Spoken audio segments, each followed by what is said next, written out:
Les activités humaines ont fortement impacté les territoires.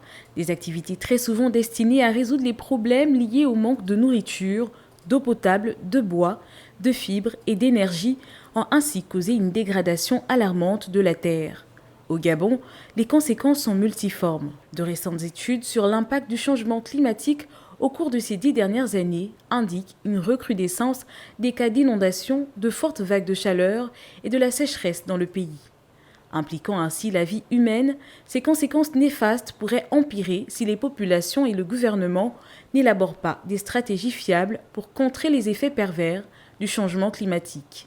C'est d'ailleurs la raison pour laquelle, depuis plusieurs années, l'État gabonais a placé la protection de l'environnement au centre des priorités.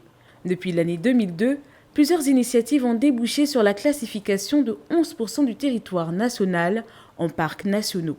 Aussi, en 2017, 9 aires marines de 11 réserves aquatiques couvrant 21% de son espace maritime ont été protégées.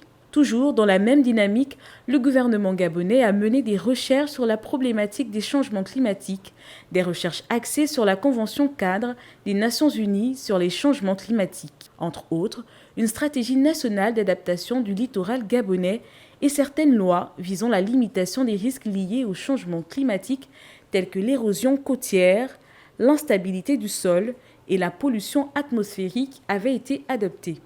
Pour rappel, c'est depuis 1970 que la Journée mondiale de la Terre est célébrée chaque 22 avril, soit exactement 54 ans.